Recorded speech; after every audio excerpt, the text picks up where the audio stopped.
Alhamdulillah, wa salatu wa salam ala rasulillah, wa ala alihi wa sahbihi ajma'in. Frères et sœurs en islam, assalamu alaikum wa rahmatullahi wa barakatuh. Question libre. Motina pour demander, mon monsieur Tivini, mit ou Tivini joint moi pour expliquer nos problèmes qui moti dans nikah après me fait un nikah avec lui. Ou dire nous nikah pas compté, nous besoin séparés après 3 mois, nous fait un nikah. Le problème, nous pas capable de séparer à cause et nos enfants et plus li na une place pour lui al rester al dormir. Quand moi li dormir dans le salon, c'est qui après 3 mois nous pour capable faire un nikah. Alors mon résumé aux questions, c'est que ou tient madame mariée et on quitte ou monsieur sans finir la procédure talak et ensuite après quelques temps on finit marier avec sa monsieur là. Alors donc ça c'est un nikah, sa deuxième nikah là il pas compté parce qu'il y a deuxième madame mariée. Une madame mariée qui remariée son nikah pas compté. Alors donc chaque cas spécifique qui solution nous donner.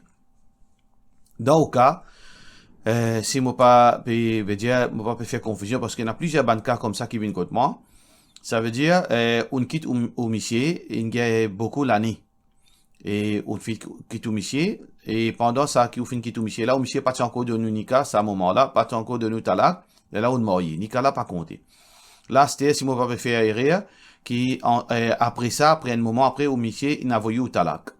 Ça veut dire problème talak qui est réglé en tout et commissaire. Sauf que ça nikah là, il n'est pas compté. Deuxièmement, au finir les enfants. Alors, dans sa situation-là, comment ouvrir au monsieur côté pour aller, qui pas pour faire contexte spécifique à où, si au monsieur n'a aucune place pour aller, il peut dans la case, s'il y a dans la case, côté son maman, il pas gain droit reste tout. Ça veut dire là, sa nikah là, il void, ou pas peut vivre dans nikah avec lui. Monsieur là, besoin quitter aller, elle reste côté son maman. Ou bien il y a une place côté capable de rester, côté sa famille, côté son camarade. S'il n'y a aucune place, ni côté sa maman, ni côté son frère, ni personne qui est capable d'accueillir lui, pendant ça, 3 menstruations pour terminer ou iddat, dans ce cas, alors là, besoin de trouver un moyen, si il n'y a aucun des autres moyens même, il est capable de dormir dans masjid. Il trouve une solution, c'est que un masjid, dans l'endroit, veut dire capable faire lui comprendre sa situation là, il dormit dans masjid pendant sa 3 menstruations, il pas habite kotou.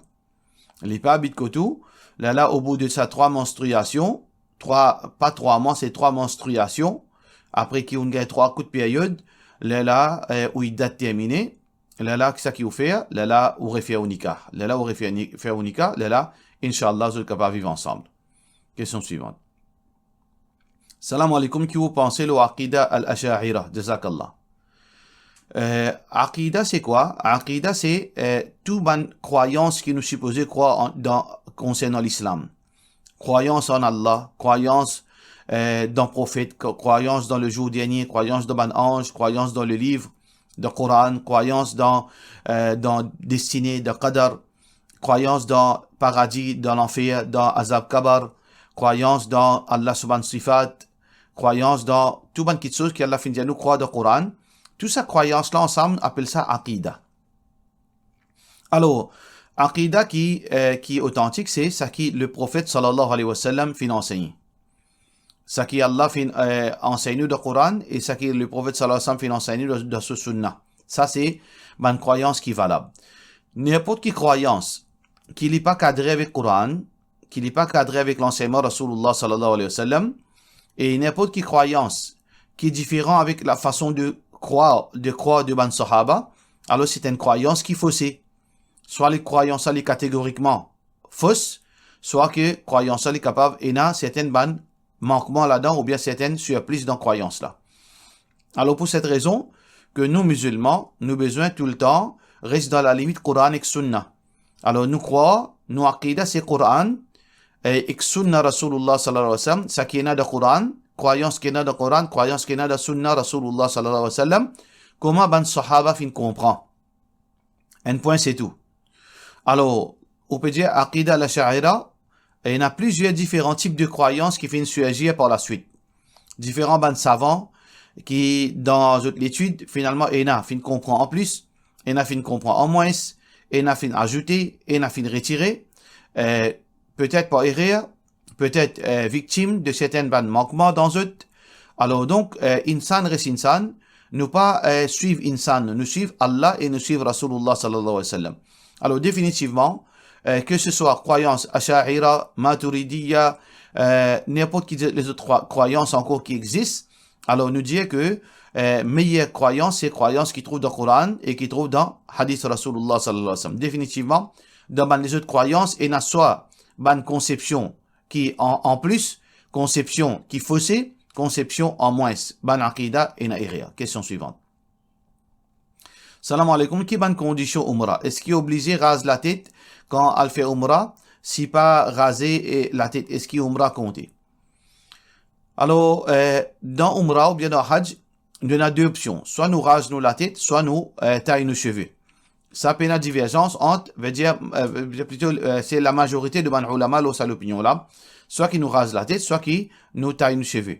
D'ailleurs, dans Surah Al-Fath, verset 27, Allah subhanahu wa ta'ala peut cause à deux options. Dans le Coran, la tadkhulun al-masjid al-haram, Rasulullah sallallahu alayhi wa sallam peut gagner une bonne nouvelle depuis Allah, qui est pour concourir Haram Sharif de Makkah, Inch'Allah, si Allah voulait, aminin, en sécurité, muhalliqina ru'usakum, et la tête rasée, veut dire quand je te fais umrah, ou muqassirin, et ou bien la tête taillée, les cheveux taillés. Alors tous les deux, les permissibles. Mais qui meilleur, définitivement meilleur, c'est rase la tête. Peu importe que tu travailles, ou capable un ministre, ou capable, peu importe qui s'en là. Alors donc c'est un voyage, veut dire pour la vie, c'est un voyage spécial, c'est un voyage spirituel. Alors donc, nous ne pouvons pas pour hésiter, nous ne pouvons pas pour honter, nous ne pouvons pas pour rien, parce que même non-musulmans connaissent qui appelle Umrah, qui appelle Hajj, qui appelle pèlerinage. Alors, même il y a un ministre qui final fait Umrah, et il y a un ministre qui a fait Hajj, et zut fin rajoute la tête. Alors donc, si un ministre musulman, dans Maurice qui fin aller, fin rajoute la tête, mais nous qui nous, alors donc, nous besoin encourage nous-mêmes pour qu'il nous rase la tête. D'ailleurs, Rasulullah sallallahu alayhi wa sallam, un hadith rapporté par Ibn Umar radiyallahu an, qui trouve dans Bukhari, anna Rasulullah sallallahu alayhi wa sallam, que le prophète sallallahu alayhi wa sallam dit, qui finit dire, Allahumma arham al-muhalliqin, ou Allah, verse de bénédiction aux ban qui rasent, veut dire ban qui rase la tête pendant Umrah, alors ban sahaba finit dire, wal muqassirin, ya Rasulallah sallallahu alayhi wa sallam, alors Muhammad ban sahaba finit dire, ya Rasulallah, alors que, par contre, ban qui taille cheveux. Le prophète sallallahu alayhi wa sallam, encore une fois, finit dire, Allahumma arham al-muhalliqin, ou Allah fait miséricorde, l'eau ban qui rasé. Encore une fois, le prophète sallallahu alayhi wa sallam, ban sahaba fin de manli, une troisième fois, par rapport à ban qui taille cheveux. Là, Rasulullah sallallahu alayhi wa sallam dit, et aussi ban muqassirin, ban qui taille cheveux. Ça veut dire, c'est que, dans Dua Rasulullah sallallahu alayhi wa sallam, les supérieurs à deux fois, ban qui rasé, zut et la supériorité, zut et la plus de bénédiction de la part d'Allah subhanahu wa ta'ala. Ça veut dire, me conseille, rase ou la tête, sauf s'il y a un problème évident, problème, veut dire, on a un problème de la tête, ou sensibilité de la tête, ou on a sinusite, ou on a une raison valable pour pas raser la tête, alors pas raser. Sinon, faire un devoir ou raser la tête, parce qu'il y a plus beaucoup de récompenses là-dedans. Question suivante. Mais, li pas haram, si vous pas raser la tête, ou taille seulement aux cheveux, ou umrah pour compter, et ou pas aucun mal, aucun péché qui vous fait faire. Question suivante. Assalamu alaikum. Est-ce qu'il djinn capable qu'aucun quelque chose, tel comme cache, l'eau, tout ça là, depuis nous la case? Donne-nous une explication là, de la part de notre sœur Anaya. Et djinn, oui, shaitan, djinn, vous êtes capable de transformer dans quelque chose qui est physique, qui est matériel. Vous êtes capable de lever une chaise, vous êtes capable de prendre l'argent, vous êtes capable de bouger quelque chose, veut dire, taper la porte, fermer la porte, vous êtes capable de risquer un objet, vous êtes un objet en bas. Parce que dans le Coran, Allah subhanahu wa ta'ala, quand Sulaiman alayhi salam peut dire avec ban soldat parmi les ban djinn, man ya'tini bi'arshiha, qui s'en a parmi moi le trône de la reine Balqis, de la reine de Saba. Alors, qala ifritu min al-jinn. Alors donc, un de ban grand djinn qui est très fort, qui appelle zot ban ifrit, zot dire, il dit, ana a'tika bihi, me promène-toi ce trône, qabla an taquma min maqamik, avant qu'il te lève depuis ta session ici, là. Ça veut dire session du roi, et une réunion. Alors, avant ta réunion terminée, vous finir le cesse-li, vous finir menli, devant toi. Alors, donc, ça, c'est une preuve, qui malgré qu'il djinn nous pas trouve vous êtes capable, bouge ban objet, veut dire qui physique, veut dire qui est capable de toucher. Alors donc, djinn capable coquin, capable bouge ban quelque chose, etc. L'argent prend l'eau, etc. Mais seulement, beaucoup de cas qui n'arrivaient, qui m'ont ban expérience, ou là, m'ont ban preuve, c'est que beaucoup ban la cage, qui peut dire djinn coquin de l'argent, ou bien coquin de objet précieux. En fin de compte, après recherche, c'est pas djinn ça, c'est soit votre monsieur qui est coquin, soit votre enfants qui est coquin, soit votre famille dans la case qui fait coquin, soit qui ont travaillé fait coquin, soit qui ont même, fait coquin, ils ont fait dépense, après ils peuvent mettre ça au djinn. Ça veut dire, nous besoin bien. Si, ou besoin, tout d'abord, avant de mettre la tête dans le shaitan, dans le djinn, dans quelque chose pareil, écoute, guette bien, veillez, vigilant, mettez une caméra, guettez que ça n'a dans la case, est-ce que vous monsieur n'a pas de vis gambling, est-ce que aux enfants, il n'a pas les autres, quelque chose qui les fait, qui les paie de dépenses, assurez-vous par une caméra, ou bien, prends une précaution, mettez ban sans ou ban code. Si vous gardez dans l'armoire, veut dire, sans ou série, prends une seule la clé, garde-li avec vous, quand vous êtes, là, vous guettez. Si malgré ça, vous trouvez quelque chose peut disparaître, là, vous capable de dire djinn. Dans ce cas, là, vous besoin faire ban dua, mettre sur la baqara, faire dua avec demande mandjiboun qui dans sa domaine vous êtes capable veut dire edou veut dire pour dire qui ban dua qui besoin lire pour gagner protection inchallah. Question suivante. Salam alaikum, moi une veuve et mon beau-père, est-ce qu'il mon beau-père encore mon mahram après la mort de mon monsieur?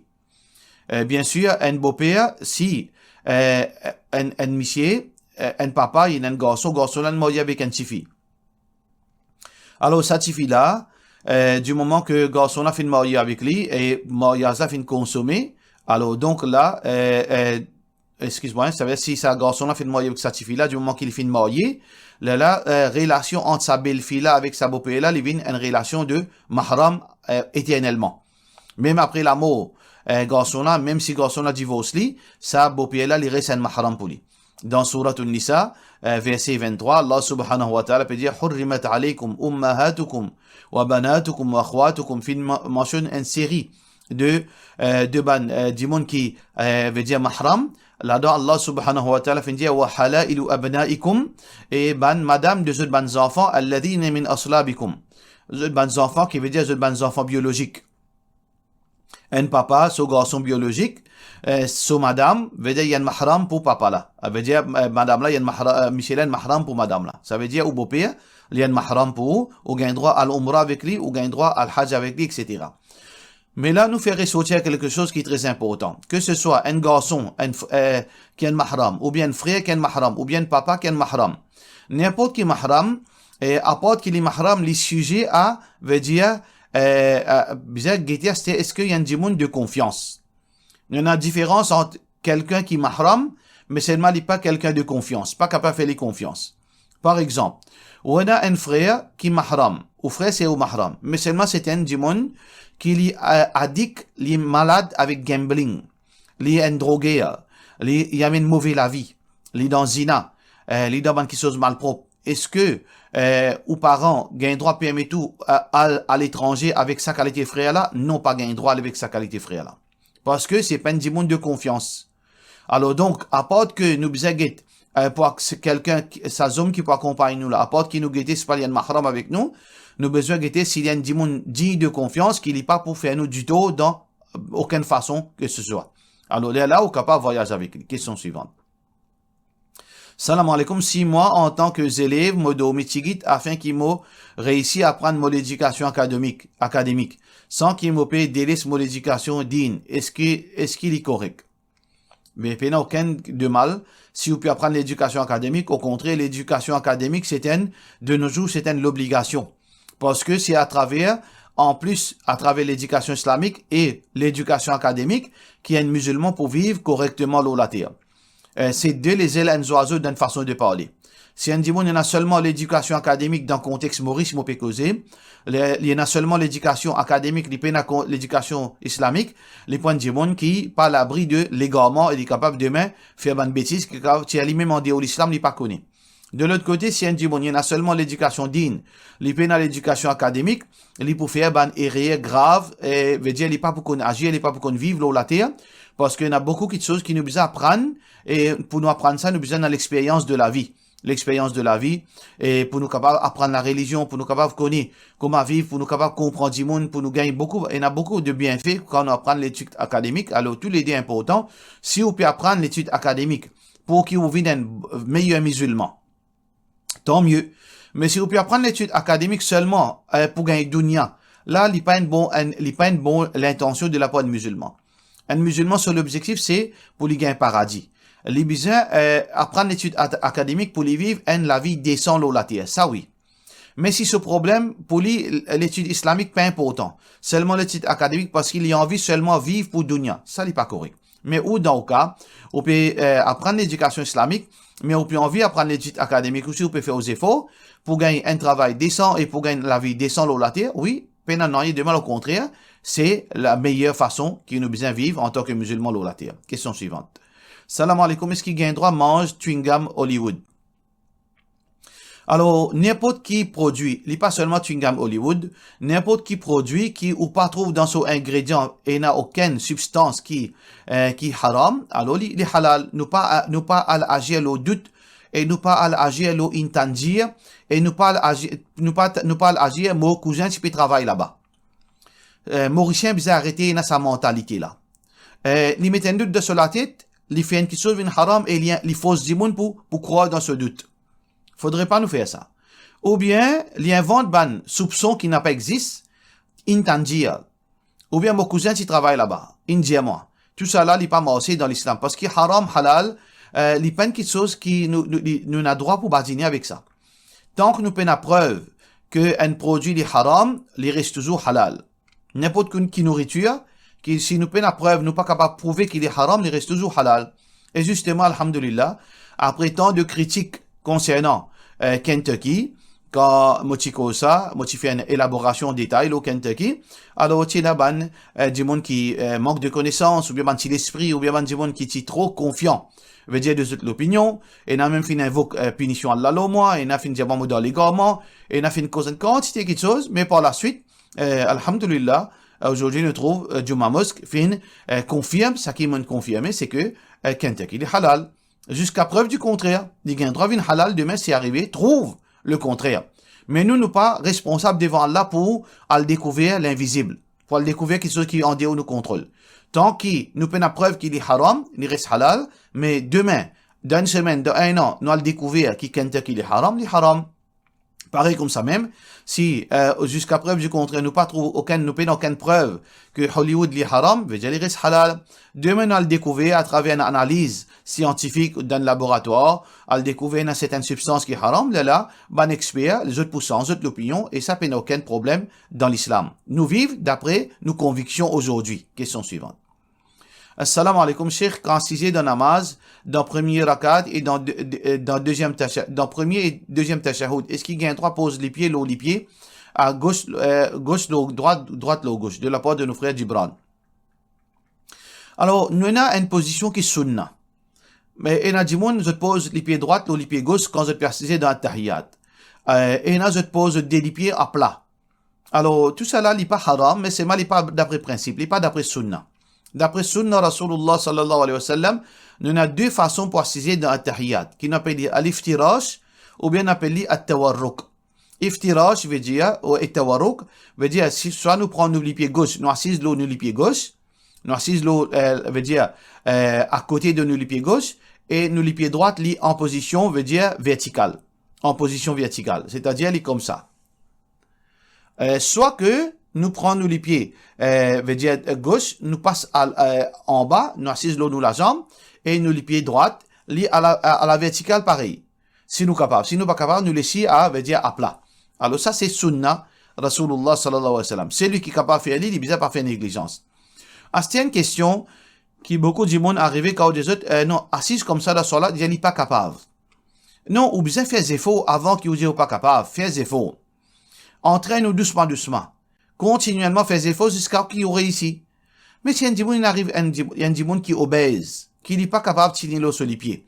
Ça, il y a une excuse devant Allah. Ou bien un dimoun qui vieillit, qui n'est pas capable d'assise droite. Il y a une excuse devant Allah. Mais un dimoun en bonne santé, un jeune, pour facilement les dire qu'il n'est pas capable, ça c'est un rien. Alors donc, il bien faire ses efforts, faire son mieux pour les capables d'assise d'après Sunnah Rasulullah sallallahu alayhi wa sallam.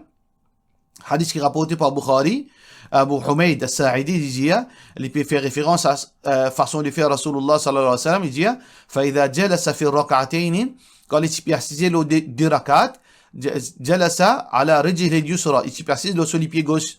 Ça veut dire le sur le pied gauche. Et ça veut dire wa nasaba al-yumna, il s'y peut mettre sur le pied droit à la verticale. Wa idha jalasa fi ar-rak'ati al-akhira, et quand il s'y persiste dans le dernier rak'at, qaddama rijlahu al-yusra, il s'y peut reste sur le pied droit, veut dire d'une façon, wa nasaba al-ukhra, et il s'y peut laisser sur les pieds, le petit pied là à la verticale, wa qa'ada ala maq'adihi, il s'y persiste de sur la hanche. Il s'y persiste de sur la hanche. Voilà la façon de assiser dans salat. Par cela, nous autres, wassalamu alaikum wa rahmatullahi wa barakatuh.